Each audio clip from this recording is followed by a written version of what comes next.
Pecha Kucha 290, 1984, and Hush Returns. I finally got around to reading my copy of George Orwell's famous book on a dystopian future where there is no hope for individuality, free will, or anything nice or good. There are some obvious direct comparisons between where we are globally and the fucked up shit in this book.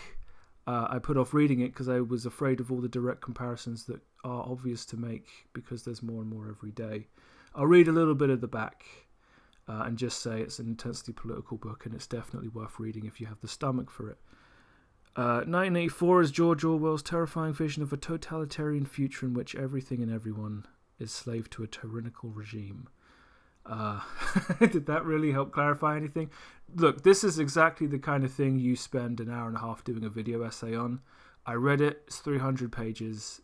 If you want to see the world with your eyes open, check it out. If not, don't. So Batman Hush Returns I also read, which was almost also as depressing because it's a book that's just comparatively inferior to every other Batman book I own, except for Batman and Spawn, in which Hush returns. Is it that evil-looking dude on the right side of the page? No, that's Bruce Wayne, because these artists aren't very good at drawing. I strongly suspect it's the penciler is good, the inker isn't inking the work very well, and the colorist is just doing what they do, painting by numbers. It's not a book I hate, it's a book I wish was simply better than it is, and it's about the return of Hush, who has gone from being the most dangerous enemy Batman's ever faced to just another member of the Rogues Gallery. He's pissed off by this, so he's beating up the Riddler and is going to wage war on both Batman and Batman's enemies because, well, fuck it, why not? The Joker is in this, and he's terrible because he's not the Joker, but the one thing I really love is his army of paramilitary Joker guys in their military berets who do what he says. So when him and Hush have a fight, basically they beat Hush up on his behalf as the Joker tells him who runs the city. The Penguin is in this book literally to be shouted at by the Joker, who is a very mean, miserable, smug arsehole, and is really more a guy wearing makeup than anything to do with the Joker. Poor characterization does kind of permeate this book. The Joker's just the most egregious. Green Arrow cameos in this book, and I was under the impression he was a chipper, light-hearted ne'er-do-well. In this book, he's acting as Batman, trying to kill this random bad guy who is of no interest in cold blood before he ends up having a shouting match with Batman, who's there because Hush is trying to recruit this dude that Green Arrow is trying to kill. The only reason Batman and Green Arrow seem to be literally about to throw down with each other is so that, I don't know, they can put it in the comic to sell more comics? I can't quite figure it out. One of the plot twists of this is the idea that the Riddler witnessed the death of the Joker's wife and unborn baby. And the Joker protects the Riddler from Hush in exchange for the name of the person who killed the Joker's wife before he became the Joker. This is incongruous with the actual origin of this story by Alan Moore, because I read it just to check. Towards the end of the book, Hush beats the Joker up. He barely escapes with his life because bringing some guy with a stupid mask and a gun makes all the difference in Gotham.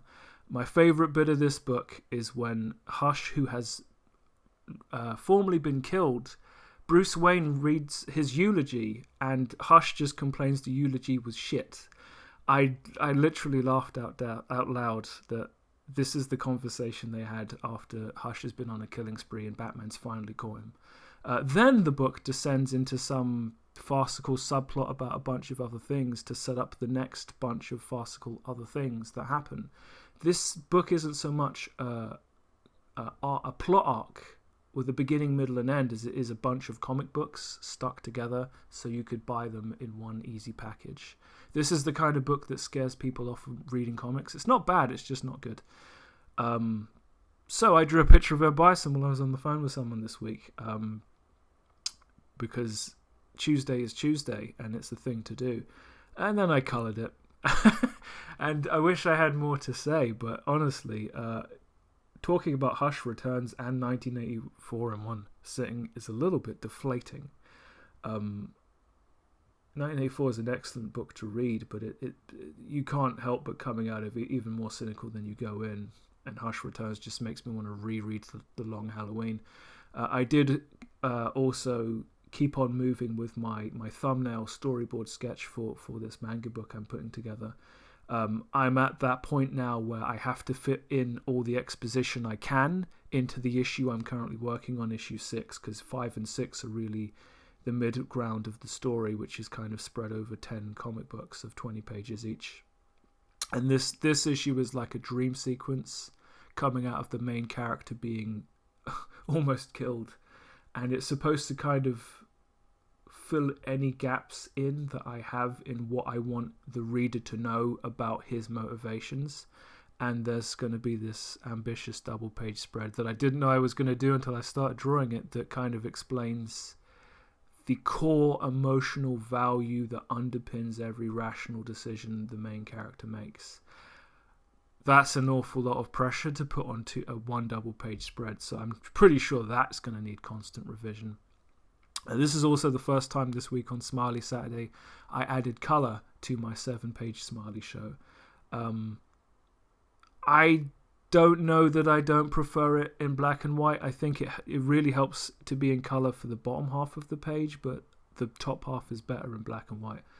It's neither here nor there. It's all progress in the right direction, to the point where I get to revise the decisions I've already made instead of having to make those decisions and hum and haw over them indefinitely. So, in conclusion, 1984 is the kind of book political-minded people read to galvanize their cynical position on the world, and Hush Returns is the kind of book people who want to read a Batman book but read all the good ones read.